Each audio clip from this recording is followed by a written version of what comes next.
এই সংসারের সবথেকে গুরুত্বপূর্ণ তত্ত্ব কোনটা? প্রথম হলো সময়। জন্ম থেকে মৃত্যু পর্যন্ত এই যে সময়, এটাই তো হলো জীবন। দ্বিতীয় হলো জীবন, যাতে আমরা সময়ের সদ্ব্যবহার করি, শ্রেষ্ঠ থেকে শ্রেষ্ঠতর কাজ করার চেষ্টা করি। বহু বছরের এই পরম্পরা, এই সংস্কৃতিকে এগিয়ে নিয়ে যাওয়ার চেষ্টা করি। এই সংসারে আমরা অংশগ্রহণ করতে চেষ্টা করি। তৃতীয় হলো ধন, সেই ধন যা প্রত্যেক ব্যক্তি অর্জন করতে চেষ্টা করেন। এবার এই তিনটি তত্ত্বের মধ্যে একটা সামঞ্জস্য আছে, সমান ব্যাপার আছে। সে ধনই হোক বা সময় হোক বা হোক জীবন। আর সেই সমান ব্যাপার হলো যে যদি আপনি এটা গণনা করতে থাকেন তাহলে তা কমতে থাকে, যদি আপনি এটা ব্যবহার করেন তাহলে তা বাড়তে থাকে। একে সংগঠিত করে রাখতে চেষ্টা করলে এ হাত থেকে ফসকে যায়, কিন্তু যদি আপনি একে সামলে রাখতে শিখে যান তাহলে এমন কাজ করবেন যাতে সংসারের সাথে সাথে পরবর্তী প্রজন্ম লাভবান হবে। যদি কিছু শিখতে চান তাহলে সামলাতে শিখুন, গণনা করা বা সংগঠিত করা নয়। আসুন আর আমার সাথে ভালোবেসে বলুন, রাধা রাধা।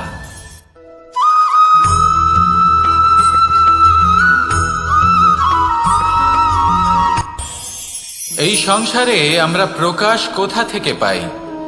এর উত্তর বড়ই সরল। ভোরে যখন সূর্যোদয় হয় তখন প্রকাশের কিরণ আমাদের ঘরে এসে পৌঁছয়। এইভাবেই আমরা প্রকাশ লাভ করি। এবার এই প্রকাশের আলোতেই আমরা সারাদিনের কাজ সম্পন্ন করি। সন্ধে হয়ে যায়, সূর্যাস্তও হয়ে যায়। আর আমাদের ঘর যাতে অন্ধকার না হয় তার জন্য আমরা একটা প্রদীপ প্রজ্বলিত করি। এটাই ঘটে আমাদের জীবনেও। এবার প্রবাহমান আয়ুর সাথে আমরা আমাদের অন্তরে যদি একটা প্রদীপ প্রজ্বলিত করে নিই তাহলে বিষয়টাই অন্যরকম হবে। এবার আপনি বলবেন কোন প্রকাশের কথা বলছি যা আমাদের অন্তরে জাগ্রত করা সম্ভব? আমাদের আত্মার মাঝে প্রেমের প্রকাশ জাগ্রত করার কথা বলছি। কারণ আমাদের এই জীবন এও হলো দিনের আলোর মতো। আজ প্রকাশ আছে, কিন্তু কোনোদিন অবশ্যই অস্ত হবে। কিন্তু অস্ত হবার আগে যদি আমরা আমাদের আত্মার মাঝে প্রেমের এই প্রকাশ উজ্জ্বলিত করে নিই তাহলে আমাদের সন্ধ্যাকালও আমরা আনন্দে এবং প্রেমে যাপন করব। তাহলে আসুন আর আমার সাথে ভালোবেসে বলুন, রাধা রাধা।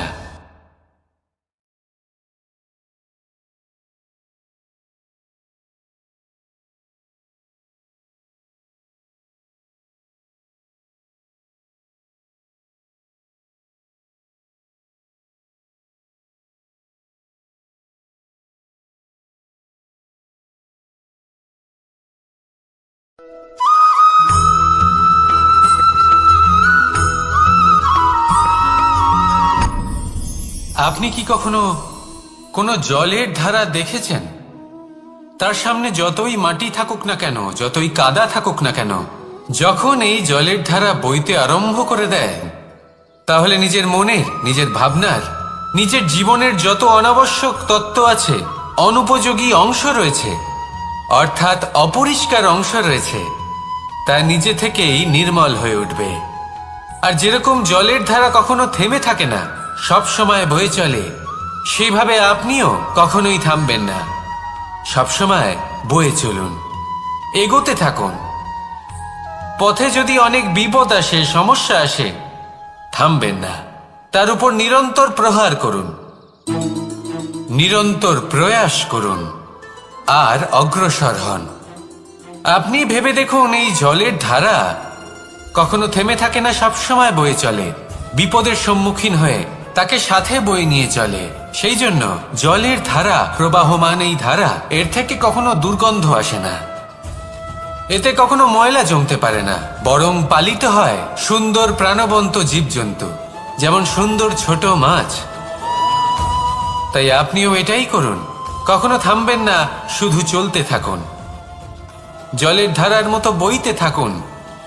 আপনি আপনার লক্ষ্য অবশ্যই খুঁজে পাবেন, আর তার সাথে নিজের অন্তরের যে মালিন্য রয়েছে তা আপনি নিজেই নিজের থেকে দূরে করে দেবেন। তাহলে আসুন আর আমার সাথে ভালোবেসে বলুন, রাধা রাধা।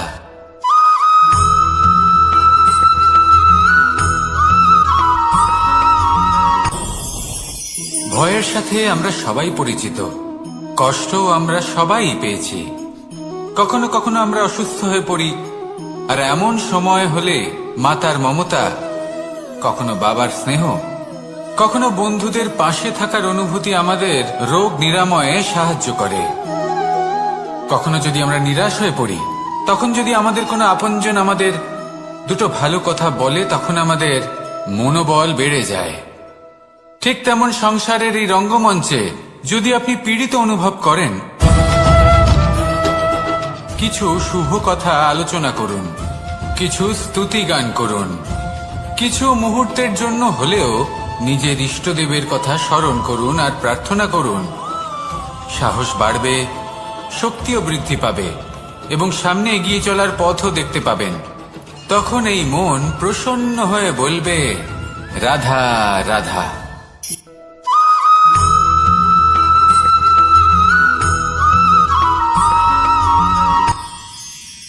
মানুষ তার জীবনে দুই ধরনের পরিস্থিতিকে খুব ভয় পায়।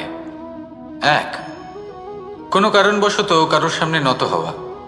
দুই, কোনো কারণে নিজের চরিত্র থেকে, নিজের মূল্যবোধ থেকে বিচ্যুত হওয়া। এবার কেন হয় এরকম যে কথায় কথায় কারোর সামনে নত হতে হয়? কেন বারংবার নিজের চরিত্র থেকে চ্যুত হতে হয়? এরকম কেন হয়? এটা তখনই হয় যখন আমাদের শিক্ষা এবং মূল্যবোধের অভাব থাকে। যদি মানুষের মধ্যে প্রকৃত শিক্ষা থাকে, তাহলে এই সংসারে কোনো সময় এবং কারোর সামনেই নত হওয়ার কোনো প্রয়োজন নেই। যদি মানুষের মধ্যে মূল্যবোধ থাকে, তাহলে তাকে নিজের মূল্যবোধ বা চরিত্র থেকে বিচ্যুত হতে হয় না, তা সে যাই হয়ে যাক না কেন। কোনো বালককে যদি জন্ম থেকেই সুশিক্ষার অধিকারী করা হয়, শিক্ষিত করা হয়, মূল্যবোধের অধিকারী করা হয়, তবে সে এই সংসারে এমন কর্ম করবে যাতে সে নিজেকে, নিজের পরিবারকে, সমগ্র সমাজকে গর্বিত করতে পারে। শিক্ষা লাভ করুন, মূল্যবোধ লাভ করুন এবং আমার সাথে ভালোবেসে বলুন, রাধা রাধা।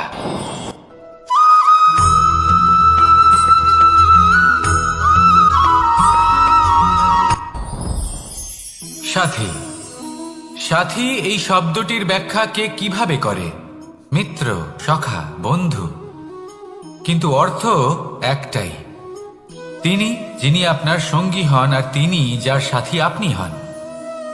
এবার সব থেকে বড় প্রশ্ন হলো এটাই যে তিনি কে হতে পারেন যাকে আপনি আপনার সাথী বলে মেনে নিতে পারেন, নিজের সখা, নিজের মিত্র, নিজের বন্ধু মেনে নিতে পারেন। আপনার সাথী হলেন তিনি যিনি দুঃখের সময় আপনার পাশে থাকবেন, আপনার হাত ধরে থাকবেন। আপনার সাথী হলেন তিনি যার হাত আপনি নিজের সুখের দিনে ধরে থাকবেন। সেই সাথীরই হাত ধরুন যিনি দুঃখে সবসময় আপনাকে সাহায্য করার জন্য তৎপর হয়ে থাকেন, আপনার পাশে থাকেন, আর যাকে সুখের দিনে আপনি আপনার সাথে রাখতে পারেন। আর যখন আপনার সাথে আপনার এই সাথী থাকবে, তখন আপনি এটা বুঝবেন যে যখন জীবনে দুঃখ আসে, তখন এই দুঃখ কমে যায়, সবার মধ্যে ভাগ হয়ে যায়। আর যদি তখন সুখ আসে, তাহলে সেটা সবার উপস্থিতিতে আরো বেড়ে যায়। এটাই হলো প্রেম, এটাই হলো ভালোবাসা, এটাই হলো সঙ্গ।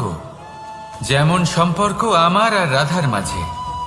তাহলে আসুন আর আমার সাথে ভালোবেসে বলুন, রাধা রাধা।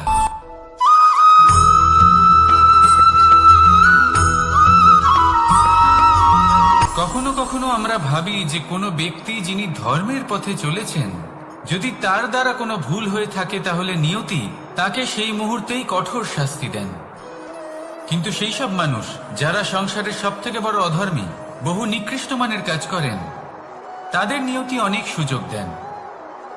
তাদের নিয়তি এরকম কঠোর প্রহার করেন না। এই ভাবনা কখনো না কখনো মনে আসেই। ভেবে দেখুন কেন?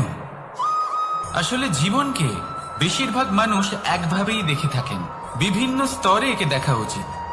এবার আপনি বলুন, এই সংসারে কোনো অধর্মী কখনো প্রেরণার উৎস হতে পারেন?